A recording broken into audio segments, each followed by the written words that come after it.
Bismillahirrahmanirrahim. Assalamualaikum warahmatullahi wabarakatuh.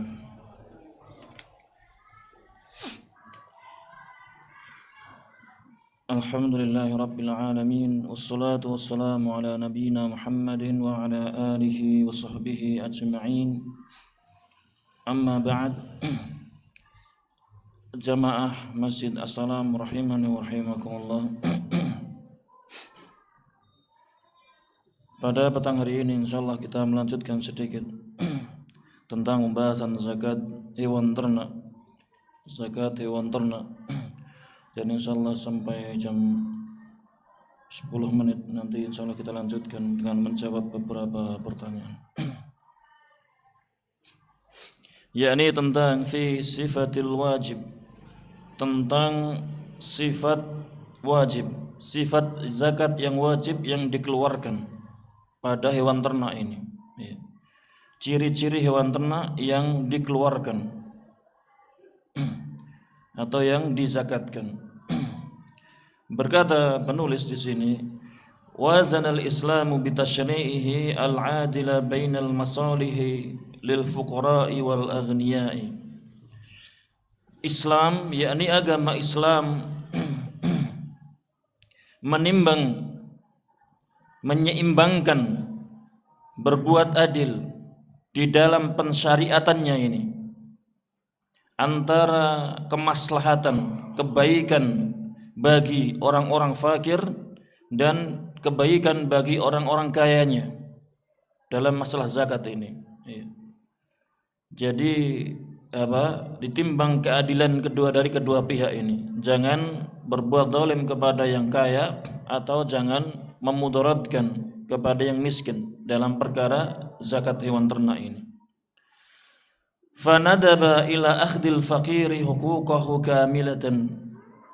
Maka Islam ini mendorong, menganjurkan agar si fakir ini, orang-orang fakir ini mendapatkan hak-haknya secara sempurna.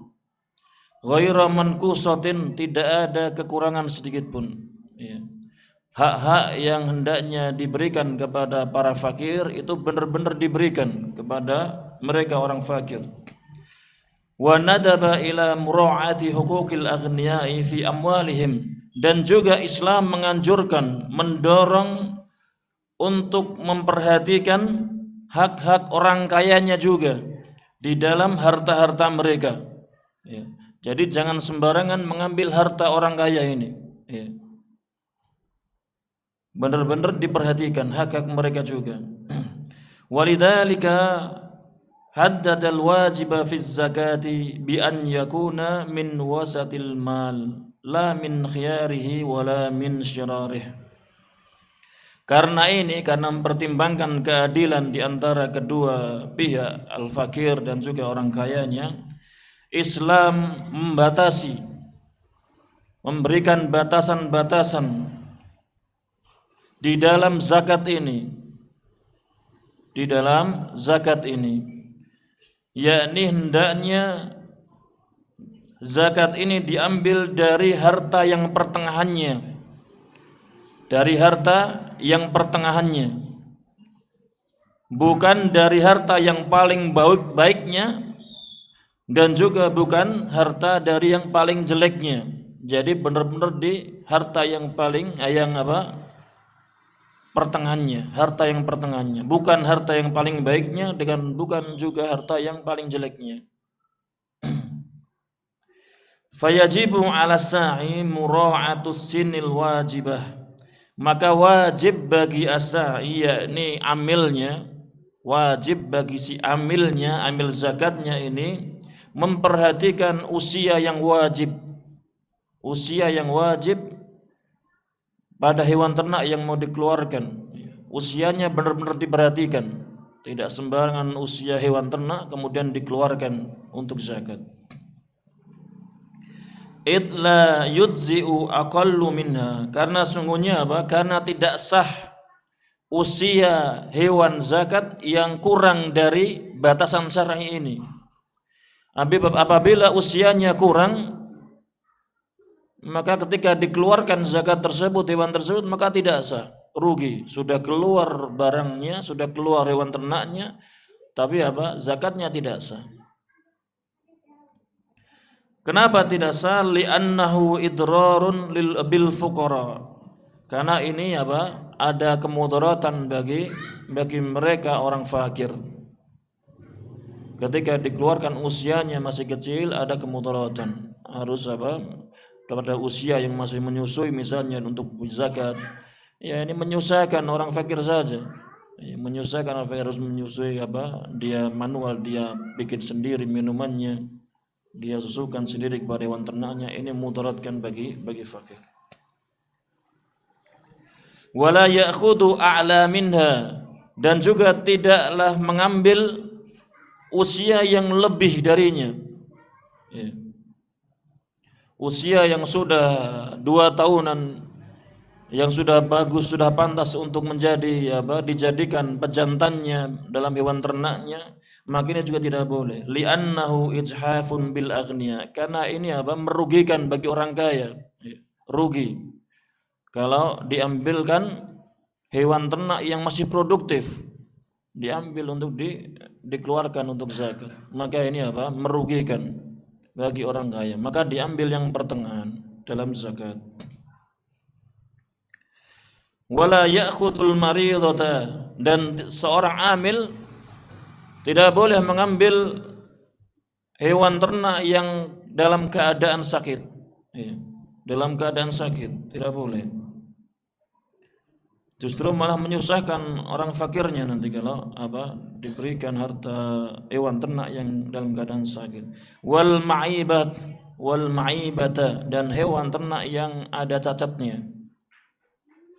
Wal kabiratal harimata, dan juga hewan ternak yang sudah tua renta, sudah nunggu matinya saja. Li'annaha la tanfa'ul faqira, karena sungguhnya hewan ternak dengan ciri seperti itu tidaklah memberikan kemanfaatan bagi orang fakir. Wabil muqabili, dan tidak juga sebaliknya, wahiyal hamil, wabil muqabili, dan juga tidak sebaliknya, la ya'khudul akulah, tidak boleh si amil ini mengambil hewan ternak yang akulah. Akulah wahiyya as-saminatul mu'addatu lil akli, yakni hewan yang gemuk yang dipersiapkan untuk dimakan oleh pemiliknya. Maka tidak boleh diambil hewan yang gemuk, yang dagingnya besar, yang si pemiliknya dipersiapkan untuk dibuat pesta keluarganya misalnya. Tidak boleh. Walar rubba, dan juga tidak boleh hewan ternak yang diambil ini hewan ternak yang arubba, wahiyal lati turabbi walada, yakni hewan ternak yang masih mengasuh anaknya, masih ada anak kecilnya, bayi hewan anak sapinya atau anak kambingnya, dia masih menyusuinya, tidak boleh diambil induknya. Walal makhidha, dan juga tidak boleh hewan ternak diambil yang dia ini makhid, wahiyal hamil, dalam keadaan hamil. Walal fahlal mu'adda liddirabi, dan tidak boleh diambil pejantan, al-fahl, pejantan yang dipersiapkan untuk memperkembangbiakan peliharaannya. Tidak boleh diambil pejantannya. Wala harazatil mali, dan juga tidak boleh diambil harta-harta yang istimewanya, harta-harta yang berharganya. Wa hiya khiyaruha allati tahruzuha al-'ain, yakni hewan ternak yang istimewa bagi pemiliknya. Li'annaha min kara'imil amwal, karena hal tersebut termasuk harta-harta yang istimewa, harta-harta yang berharga. Wa akhduha idrarun bil ghani, dan mengambil harta-harta yang bersifat seperti itu, maka ini ada kemudaratan bagi orang kaya, tidak boleh. Maka diambil hewan ternak untuk zakat, yakni apabila domba usianya sudah sempurna 6 bulan atau usianya 1 tahun. Apabila sapi yang diambil usia sudah genap 1 tahun atau 2 tahun. Bukan, tidak boleh kurang dari itu atau usia-usia yang produktif. Liqaulihi sallallahu alaihi wasallam, wa iyyaka wa karaima amwalihim, berhati-hatilah engkau terhadap harta-harta yang berharga mereka, harta-harta istimewa mereka. Jangan kalian ambil untuk dijadikan zakat, tidak boleh.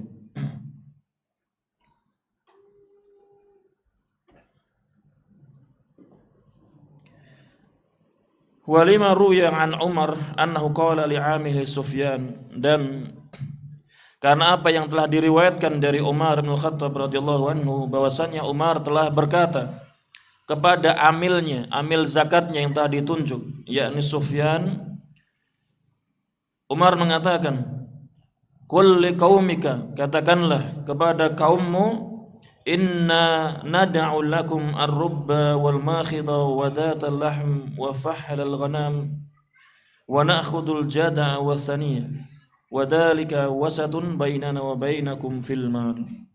Katakanlah kepada kaummu, sesungguhnya kami meninggalkan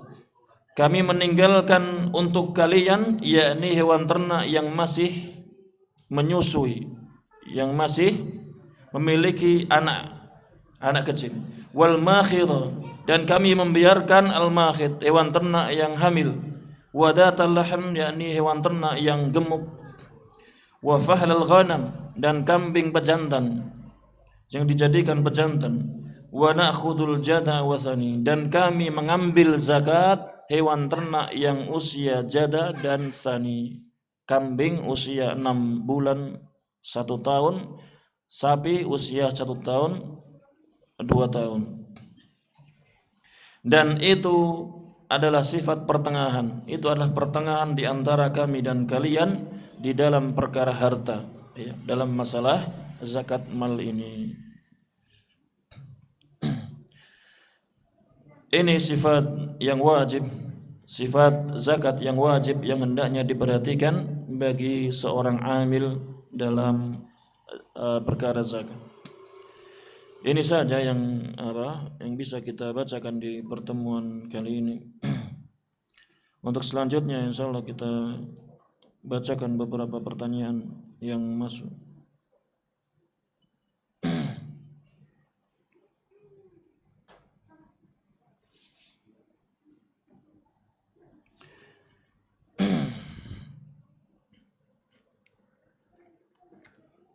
Pertanyaan yang pertama,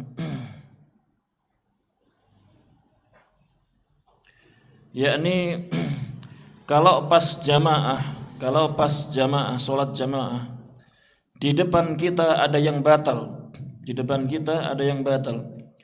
apa tetap kosong atau saya maju, atau yang depan pada geser, di sampingnya pada geser? Terima kasih. Iya. Apabila terjadi pada sholat jamaah, kemudian ada seseorang yang batal, maka kemudian dia keluar, yang batal dia keluar entah dengan melewati shaf atau shaf yang belakangnya memberikan jalan, agak memberikan ruang biar bisa lewat, ya, jangan dihalang-halangi, biarkan dia lewat. Kemudian tentang shaf yang ditinggalkan oleh orang tersebut, maka yang sebaiknya yang belakang ini maju ke depan dulu, ya, yang belakang ini maju ke depan dulu, ya. Apabila tidak ada shaf kedua, maka ya geser saja, merapat ke tengah,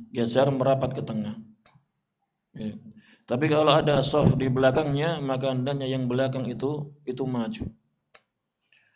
maju saja, ya. Tidak apa-apa, sebagaimana perintah, sebagaimana apa yang dinasihatkan, disampaikan oleh Imam, sawu sufufakum fis shalah, luruskan shaf-shaf kalian fis shalah, di dalam salat, ya. Ya, selama salat berlangsung, luruskan dan rapatkan shafnya, ya. Apabila ada rongga, ya segera luruskan dan rapatkan walaupun dalam keadaan salat, ya. Walaupun dalam keadaan sholat, ya. Wallahu a'lam bishawab. Kemudian pertanyaan yang kedua, apakah i'tikaf itu harus di masjid atau boleh di rumah? Ia disebutkan dalam surah Al-Baqarah 187, wala tubashiruhunna wa antum aakifuna fil masajid, dan janganlah kalian pergauli istri-istri kalian dalam keadaan kalian i'tikaf di masjid-masjid, ya. Ini menunjukkan dalam ayat ini apa? I'tikaf itu tempatnya di masjid. Ya. Adapun yang jadi permasalahan masjid yang bagaimana, yang diperbolehkan untuk i'tikaf. Yang kuat, yang rajih, selama masjid itu digunakan ditegakkan sholat 5 waktu, maka apa? Diperbolehkan di sana digunakan untuk i'tikaf. Walaupun tidak digunakan untuk Jumat, sholat Jumat. Boleh di sana masjid digunakan untuk i'tikaf. Adapun di masjid yang ada di rumah, musola yang ada di rumah, maka apa? Tidak diperbolehkan i'tikaf di sana. Wallahu a'lam.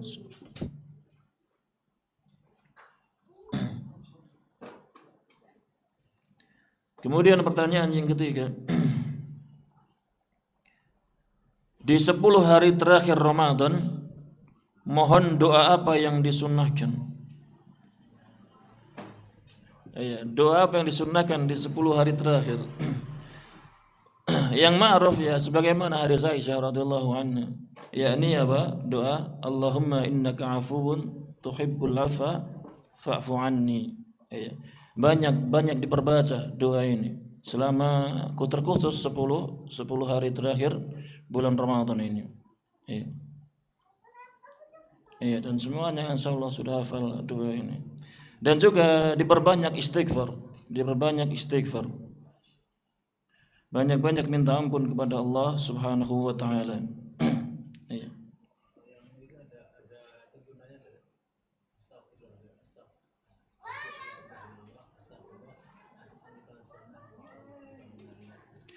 Kalau lafaz dengan lafaz yang khusus seperti itu, ya tidak ada. Ada lafaz seperti itu khusus yang datang dari Nabi SAW. Setahu saya tidak ada.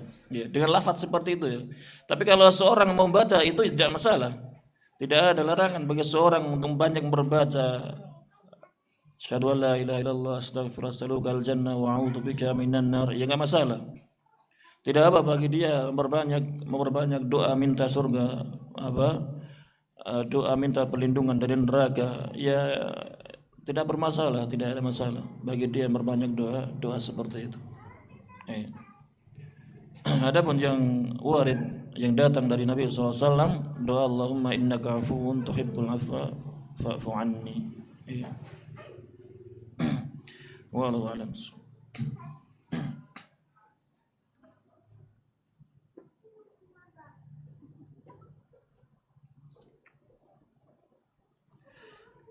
Kemudian pertanyaan yang selanjutnya yang keempat. Ada teman tidak mau jamaah di masjid, tidak mau salat jamaah di masjid karena takut riya, sehingga dia selalu salat di rumah. Apakah hal itu dibenarkan? Memang tidak boleh ya kita beribadah ada niatan riya, ini tidak boleh. Tetapi kalau ada seorang yang dia kemudian meninggalkan sesuatu yang diperintahkan karena khawatir riya, salat jamaah ini sesuatu yang diperintahkan, sesuatu yang disyariatkan, bahkan ada yang berpendapat wajib hukumnya. Kalau ada seorang yang meninggalkan salat jamaah ini karena takut riya, maka apa? Ini termasuk tipu daya syaitan. Ini tipu daya syaitan untuk menjauhkan manusia dari perkara-perkara yang disyariatkan. Ini tipu daya syaitan. Maka ketika ada perasaan, ada keyakinan seperti ini, maka hendaknya biarkan saja, dilawan, jangan dituruti. Bahkan ada Imam Al-Fudail Ibn Iyad rahimahullah, beliau mengatakan inna tarkal amali li ajlin nasi riya. Sesungguhnya meninggalkan amalan karena manusia itu adalah riya. Wah, saya tidak usah ke jamaah ke masjid. Disangka manusia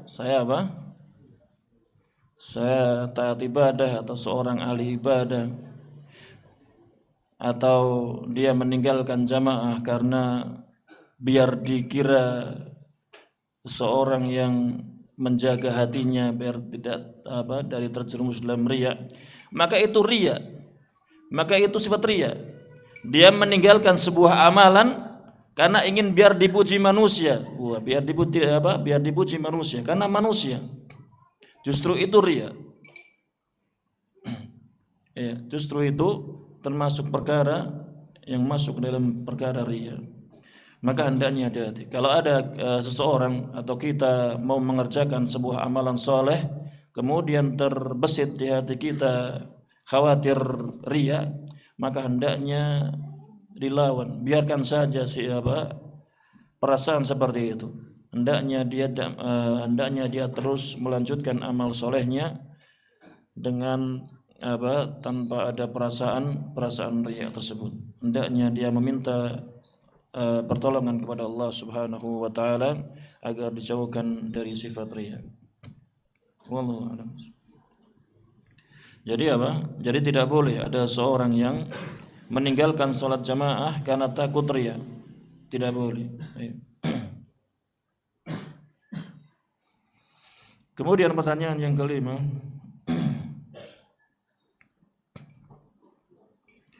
untuk sholat id lebih utama di jalan karena agak lebar atau di lapangan? Iya, pertanyaannya agak. Iya, untuk pelaksanaan sholat id tempatnya kita semua sudah tahu ya, tempat sholat id dikerjakan di mana. Iya.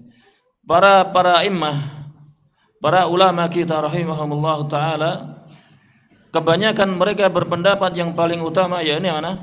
Di tanah lapang. Iya, di tanah lapang.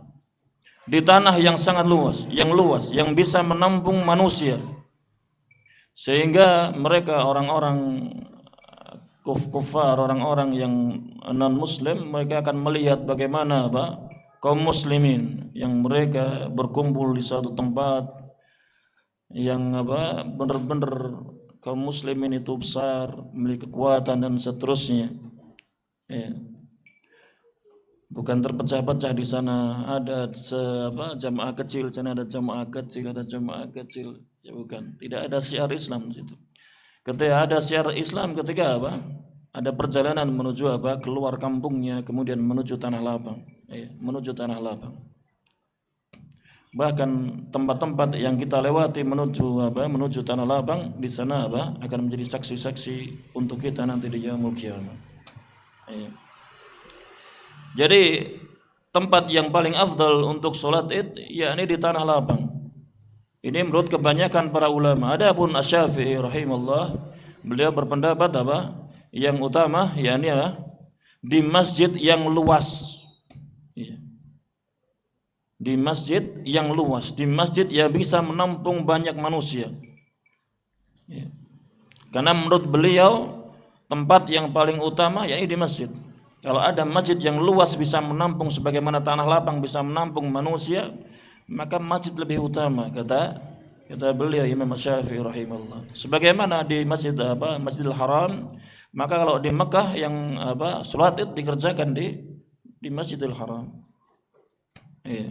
Beda dengan Nabi sallallahu alaihi wasallam ketika di Madinah, beliau tidak mengerjakan salat id di Masjid Nabawinya, tapi beliau keluar untuk menuju tanah lapang. Iya. Jadi kalau pertanyaannya mana yang lebih utama salat id dikerjakan, ya di tanah lapang. Di tanah lapang. Ya. Kalau jalan itu tempat kendaraan lewat ya, jangan diganggu, itu tempatnya kendaraan lewat. Alhamdulillah di setiap tempat kita ada tempat lapangan bola ya, biasanya ada lapangan bola. Kalau di daerah saya hampir setiap kelurahan ada lapangan bola. Dan biasanya itu untuk apa? Untuk pelaksanaan salat id. Ya. Dan untuk menampung satu kelurahan ya kayaknya walaupun kurang, sehingga ada beberapa tempat di setiap kelurahan. Jadi ini tempat yang utama untuk salat id yakni tanah lapang, atau sebagaimana perkataan Imam Syafi'i rahimahullah, di masjid yang luas, bukan masjid yang seperti ini. Kalau masjid seperti ini kecil, tidak bisa menampung seluruh jamaah Tawangsari, nggak akan bisa nampung sini.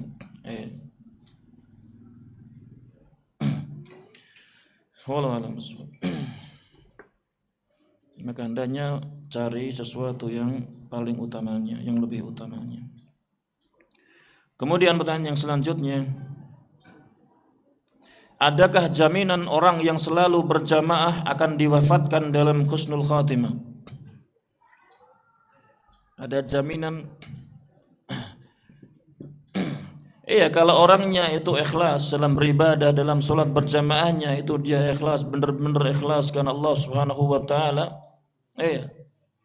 Karena di antara sebab-sebab seseorang mendapatkan husnul khatimah, yakni apa? Dia kebiasaan dia senantiasa beramal soleh. Di saat sendiri, di saat bersama teman-temannya, dia termasuk orang-orang yang bertakwa kepada Allah Subhanahu wa taala. Dia melakukan apa yang Allah perintahkan, dia menjaga diri dari perkara-perkara yang Allah haramkan. Apabila dia senantiasa ikhlas ibadahnya karena Allah Subhanahu wa taala, maka apa? Ya diharapkan, harapannya lebih tinggi untuk dia mendapatkan husnul khatimah. Akan tetapi jangan juga kita terpedaya dengan amal soleh kita, terpedaya dengan amal soleh kita. Kita menganggap diri kita sudah terbiasa sholat jamaah, kemudian kita sudah merasa aman dari makar Allah Subhanahu wa taala. Jangan sampai. Karena ada hadis Nabi sallallahu alaihi wasallam, "Walladzi la ilaha ghairuh." Sungguhnya demi zat yang tidak ada ilah kecuali Dia. Inna hadakum la ya'malu bi'amali ahli al-jannah hatta ma yakunu bainahu wa bainaha illa dira' fa yasbiqu 'ala al-kitab fa ya'malu bi'amali ahli an-nar fa yadkhuluha. Sungguhnya ada seorang di antara kalian yang dia beramal, senantiasa beramal dengan amalan ahli surga, melakukan ketaatan terus sampai mendekati ajalnya, sampai dekat ajalnya, dia beramalan soleh terus. Akan tetapi takdir mendahuluinya, kemudian dia di akhir hayatnya mengerjakan amalan penduduk neraka, melakukan kemaksiatan kepada Allah Subhanahu wa taala. Maka kemudian orang itu masuk neraka. Begitu juga sebaliknya, disebutkan dalam hadis tersebut sebaliknya, ada orang yang seseorang yang dia sering melakukan kemaksiatan kepada Allah Subhanahu wa taala sampai mendekati ajalnya, tapi takdir berkata lain. Di akhir hayatnya dia melakukan amalan penduduk surga, melakukan ketaatan kepada Allah Subhanahu wa taala, kemudian dia masuk surga. Kemudian para ahli ilmu rahimallahu taala mereka menjelaskan, mereka orang-orang yang senantiasa beramal soleh tersebut, yang kemudian di akhir hayatnya mereka melakukan amalan ahli neraka. Ini orang-orang yang ketika beramal soleh mereka hatinya tidak ikhlas kepada Allah Subhanahu wa taala. Mereka orang-orang yang ingin menampakkan dirinya kepada manusia dalam beribadah kepada Allah Subhanahu wa taala, sehingga Allah nampakkan di akhir hayatnya kepada manusia kenyataan apa yang ada pada diri orang tersebut. Na'udzubillah min dzalik. Na'udzubillah.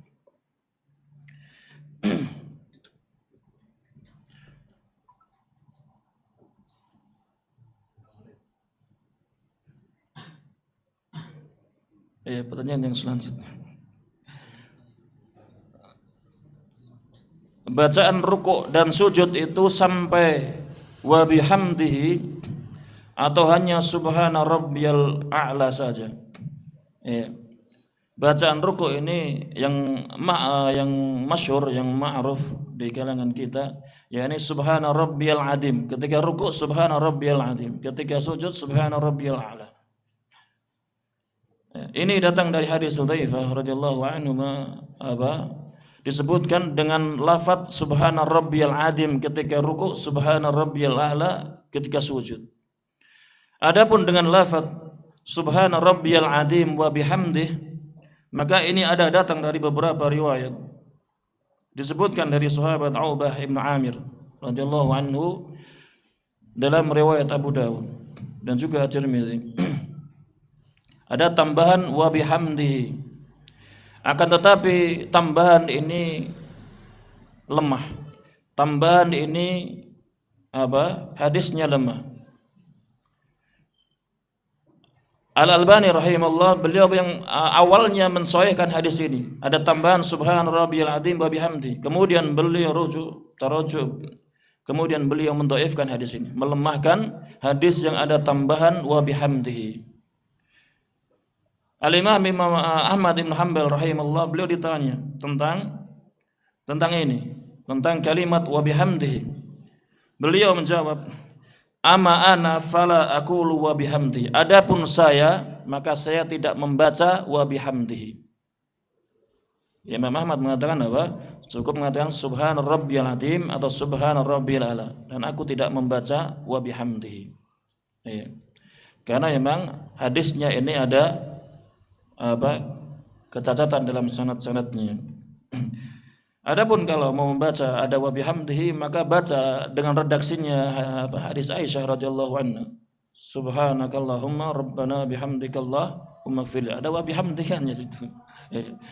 Itu lafaz yang sahih dari Nabi sallallahu alaihi wasallam.